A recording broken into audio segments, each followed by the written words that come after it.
Jerry James Stone, and I'm here with Talon Peterson, and you're watching Drinking in Bed. Talon, what's your Twitter? If someone wants to follow you, because... I'm Talon24. Talon24. There you go. Talon24. I'm easy to find. Jerry James Stone. Follow one of us, you can find the other probably, because we're usually talking over Twitter. But anyway, so yeah, check us out. Check Talon out. Check me out on Twitter. And most importantly, let's check out some wine. So today we're going to be tasting this Frei Brothers Reserve Chardonnay. How much is this? This one is $22, so $22. very reasonable price for this wine. And they are, what appellation are they in? They're Russian River. This is Russian River Chardonnay. And I think that, well, I think the first thing that we should talk about is their sustainability. Mm-hmm.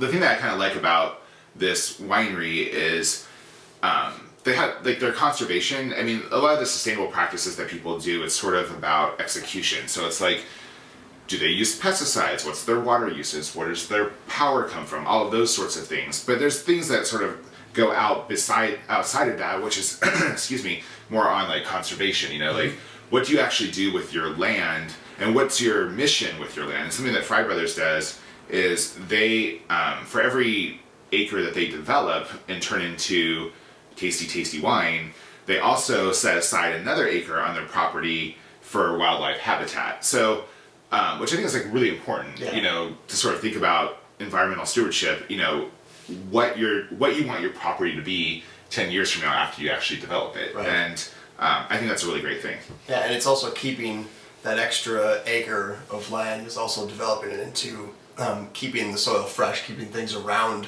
the winery, keeping it nice, keeping the soil rich and fertile.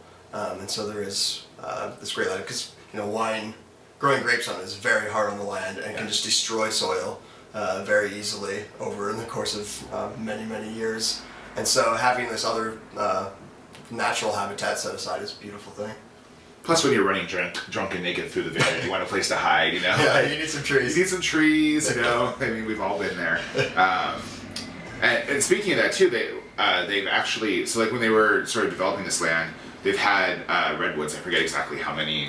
13, I think they mentioned. Yeah, like extremely mature redwoods that instead of, you know, just removing them, they actually moved them. So yeah, they had a nice grove of them on the edge of their property, and when they were looking to expand, most wineries, I guess, wouldn't care and just chop them down. Not most, but like, there's plenty of them that would.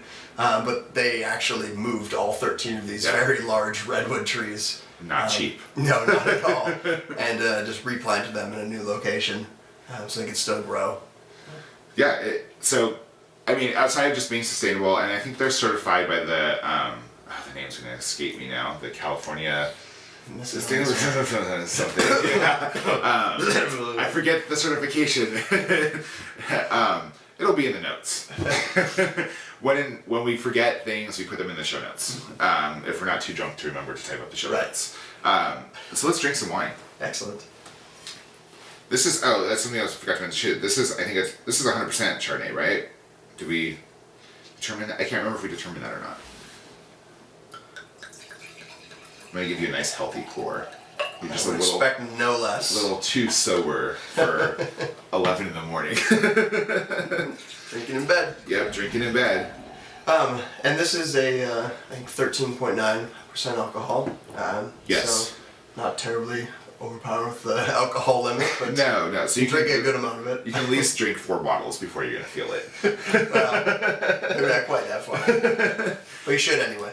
The thing that's interesting about alcohol levels in wine is they've increased a lot in the past couple decades, and there's a few reasons for that. I won't go into it right now, but something to look at when you're looking at a wine is different regions really have different alcohol levels, and that's because not just they overly work them or that, you know, they're hotter, so, you know, the longer that fruit is exposed to the sun, it gets sweeter, and that residual sugar then becomes higher in alcohol. And I think it's something to look at, because I think most wines, like a really good wine, you want it 14% max. I mean, that's anything kind of above that. When you start getting into like 15 or even like 16, which is now becoming more common, it really beats up your palate, and sort of like the nuances that are in the wine you don't actually get to explore as much. So it's not really about, yay, that's, you know, boozier and that's bad. It's just that, like, you know, being able to actually determine how the flavors sort of feel in your mouth and what they taste like, it's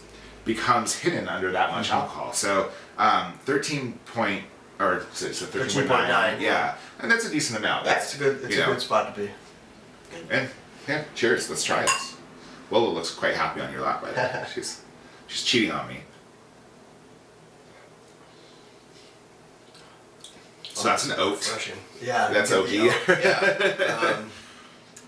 And I also get some like melon, almost from that. Yeah. Yeah. There's a bit of a like almost like honeydew. I know Yeah. people call it muskmelon, maybe, depending on what region in the United States you are. Calls it that? It's like hot dish or something. It's called a casserole. It's not going on that path. No, but yeah, definitely melony. Yeah, Which is yeah. really nice. But it's not, you know, I'm not a fan of oaked Chardonnays. I avoid them.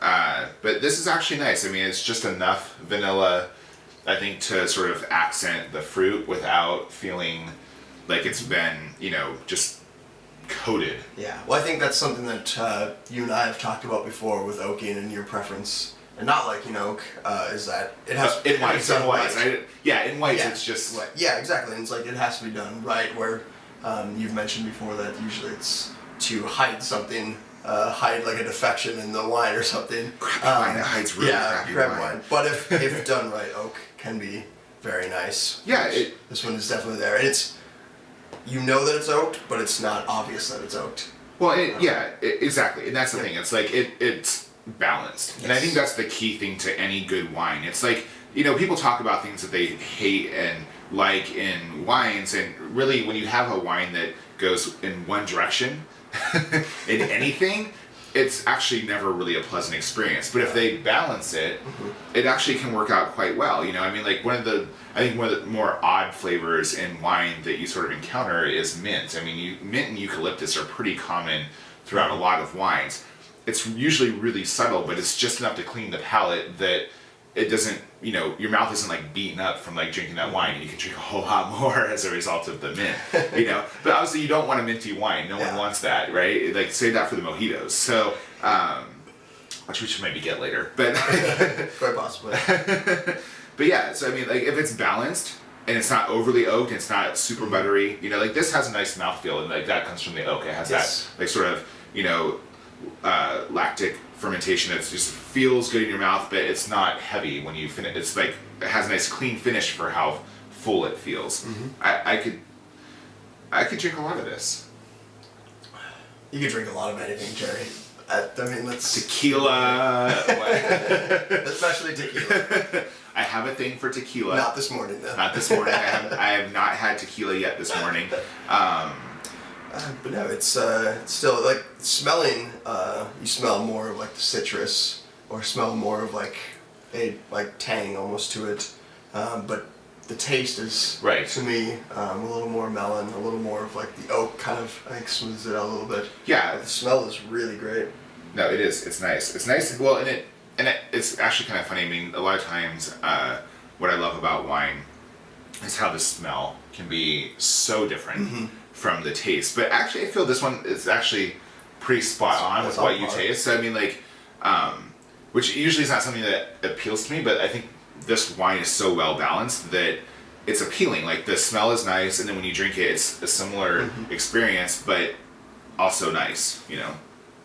And for $22, I mean, that's a fantastic deal. Yeah, this is the kind of wine I think, like, if I was going to make a recommendation to, like, just have a couple of bottles sitting around for any time you have, you know, a surprise house guest, or it's 9 a.m. and you're thirsty. This is a good wine to start with. This is a good starter wine. You know, it's really accessible and not too tough on the pocketbook. And it's delicious. It's delicious. Yeah, cheers.